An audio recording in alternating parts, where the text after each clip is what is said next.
Price lord. సంవత్సరాల తరబడి ఎదురు చూస్తున్న ఆయన బిడ్డల్ని ఆయన కరుణించకుండా ఉంటాడా?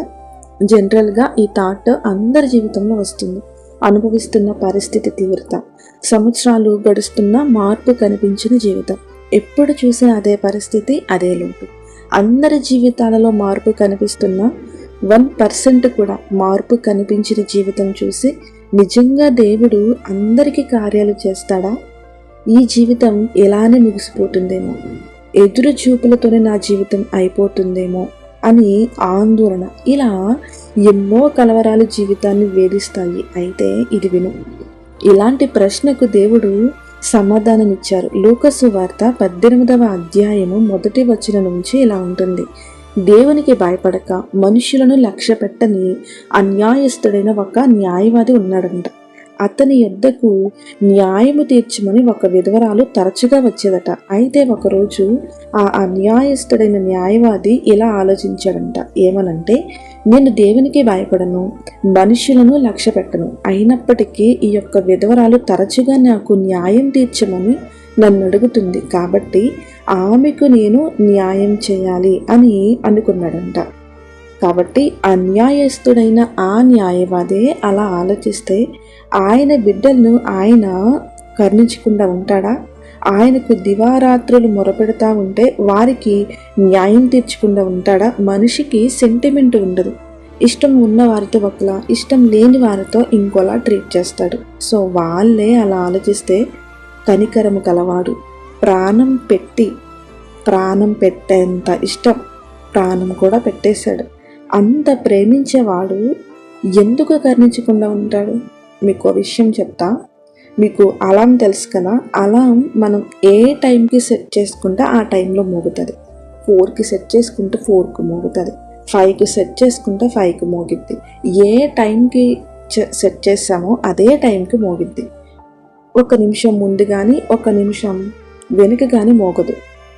సో దేవుడు కూడా మనిషి జీవితానికి ఒక అలాం సెట్ చేశాడు. నీ ఎదుట ఉన్నటువంటి వాళ్ళకి ఒక టైము, నీ వెనుక ఉన్నటువంటి వారికి ఇంకో టైము, అలా నీ ముందున్నటువంటి వారికి కార్యం జరిగితే అప్పుడేమో ఆలోచించావు తెలుసా? వాళ్ళ అలాం దేవుడు ఆ టైంకి సెట్ చేశాడు కాబట్టి వారికి మోగింది. సో నీ వెనుకున్నటువంటి వారికి కార్యం జరిగితే దేవుడు వాళ్ళకి ఆ టైంలో సెట్ చేశాడు కాబట్టి వారికి మోగింది. ఇలా ఆలోచించు. సో అలాం అనేది దేవుడు ఒక్కొక్కరికి ఒక్కొక్క టైంలో సెట్ చేశాడు. నీకు ఇంకా ఏ కార్యం జరగలేదంటే నీ టైం ఇంకా రాలేదు. నీ టైం వచ్చినప్పుడు నీ అలాం కన్ఫామ్గా మోగిద్ది. నీ అలాం మోగేంత వరకు కూడా నీకు కావాల్సింది ఏంటో తెలుసా? పేషెన్స్. సహనం అనేది చాలా అవసరం విశ్వాసకి. ఓర్పు అనేది చాలా అవసరం విశ్వాసకి. ఈ ఓర్పు, ఈ సహనం దేవుణ్ణి మరింత అర్థం చేసుకునేలాగా సహాయపడతాయి అన్నమాట. సో దేవుడు నిర్ణయించినటువంటి సమయం వరకు కూడా వేచి ఉండు. అబ్రహాము 25 సంవత్సరాలు ఎదురు చూశాడు. 25 సంవత్సరాలు అంటే అది చిన్న విషయమా? అతడు ఎంత నీరసించిపోయి ఉంటాడు. అయినప్పటికీ కూడా ముందుకు వెళ్ళాడు. ఎందుకో తెలుసా? నిరీక్షణ సిగ్గుపరచదు అని హృదయపూర్వకంగా నమ్మాడు. కాబట్టే 25 సంవత్సరాలు ఆ పీరియడ్లో అతడు నిరుత్సాహం అనేది రానివ్వకుండా ముందుకు వెళ్ళాడు అనమాట.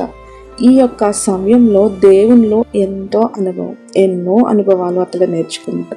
కార్యం ఆలస్యమయ్యే కొలది నీ యొక్క విశ్వాసం పదును పెట్టాలి. నీ యొక్క విశ్వాసము అంతకంతకు వృద్ధి చెందాలి, కానీ అంతకంతకు దిగజారకూడదు. సో దేవుడు నిర్ణయించినటువంటి ఆ సమయం వచ్చేంత వరకు కూడాను పేషెన్స్ కలిగి ఉండు. ఖచ్చితంగా దేవుడు నీ ఊహకందని విధానంలో గొప్ప కార్యం చేస్తాడనమాట. సో నీ అలా మోగే సమయం ఒకటి ఉన్నది. ఆ సమయం రావగానే నువ్వు ఎక్స్పెక్ట్ చేయకుండానే అది మోగిద్ది. నీకు తెలియకుండానే ఆశీర్వాద ప్రవాహంలోకి నీ యొక్క జీవితం వెళ్తుంది. అప్పటి వరకు కూడాను ఓర్పుతో, సహనంతో నిరీక్షిస్తూ ముందుకు వెళ్ళు. అలాంటి కృప దేవుడు నీకు అనుగ్రహించును గాక. ఆమేన్.